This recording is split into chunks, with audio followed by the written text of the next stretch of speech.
prometido, nós vamos estar falando a revisão do conteúdo da nossa prova do primeiro bimestre, né? E nós vamos estar falando sobre conjuntos, primeiramente. Então vamos lá.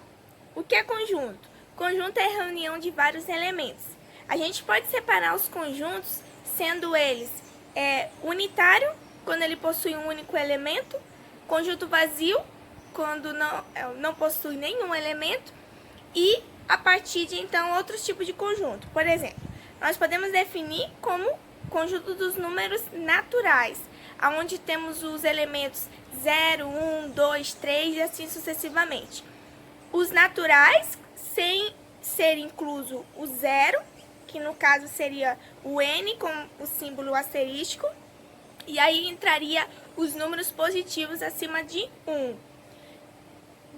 Também temos os elementos do conjunto dos números inteiros, aonde irá englobar números positivos e negativos. Exemplo, menos 3, menos 2, 1, 0, 1, 2, 3 e assim sucessivamente. E tem os inteiros asterístico também, no qual não é incluso o zero entre os positivos e entre os números negativos, mas não entrará o zero.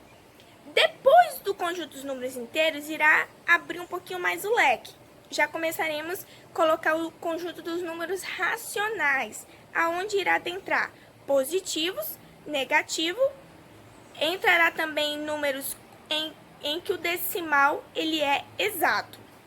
Ou seja, já poderemos colocar uma fração de 3 dividido por 2, que na divisão dá 1,5, um decimal exato. Entrará números negativos, como por exemplo, menos 3, positivo, 1, e dentro do conjunto dos números racionais, também pode ser aquele que é colocado o asterístico, aonde o zero não é incluso. Entra positivo, entra negativo e entra os decimais exatos, mas não irá adentrar o número zero. Pode adentrar também os racionais positivos, aonde a gente vai agregar todos os números, com exceção dos negativos. Todos os números que eu falo, natural, inteiro e decimal exato. E tem os racionais negativos, aonde iremos pegar todos os números do conjunto dos números naturais, do conjunto dos números inteiros e os decimais exatos. Depois do racional, tem um que ele é separado, que é chamado conjunto dos números irracionais. São aqueles números como, por exemplo, o π, que é um número irracional, no qual, quando for colocado, por exemplo, na calculadora, ele não tem como especificar um número exato, sempre está mudando as suas partes decimais. O número irracional é aquele em que a divisão nunca dá exata. Ele sempre vai ficar a separação de números diferentes. Ou seja, são aqueles tipos de dízimas não periódicas. Exemplo, 1,41, 53, 64.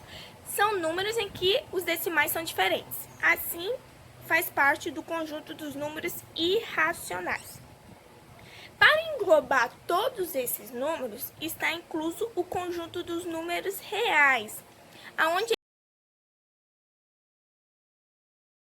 ele irá pegar os naturais, positivos acima de zero, os inteiros, positivos e negativos, os racionais, onde vai entrar a dízima periódica, né?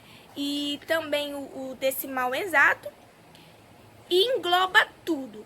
A junção de todos eles faz parte do conjunto dos números reais. Então, quando surgir uma questão em que a resposta pode ser dentro do conjunto dos números reais, quer dizer que pode ser qualquer tipo de número.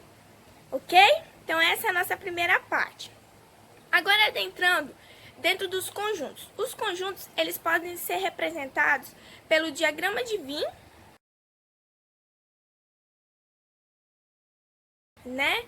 A qual a gente separa aí pelos grupos quando se tem uma questão. E dentro desse diagrama, a gente vai especificar se ele é união, onde a gente pega todos os elementos de um conjunto,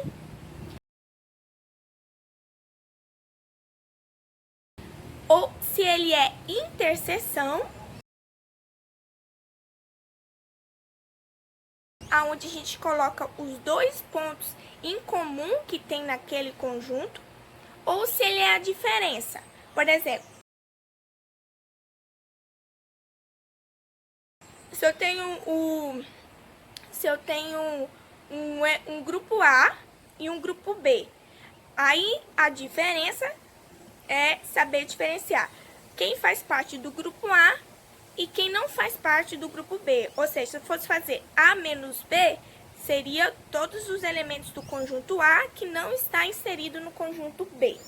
Então, os conjuntos eles podem fazer essa diferença entre união, interseção e diferença. Nós iremos, a partir do próximo vídeo, mostrar alguns exercícios para identificarmos. Também, outro detalhe é que os conjuntos, eles são, como eu disse, elementos, né, no qual o nome é sempre representado por letra maiúscula e os elementos, se houver letra dentro dos elementos, é com letra minúscula. Outro detalhe é que dentro de um conjunto pode existir um subconjunto dentro dele.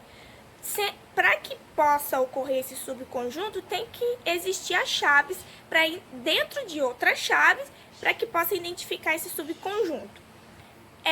A gente vai mostrar com mais detalhe no próximo vídeo alguns exercícios que foi realizado em concursos para que possamos entender melhor. Então, fechando, conjunto é a junção de vários elementos ou de nenhum elemento quando ele se torna um conjunto vazio.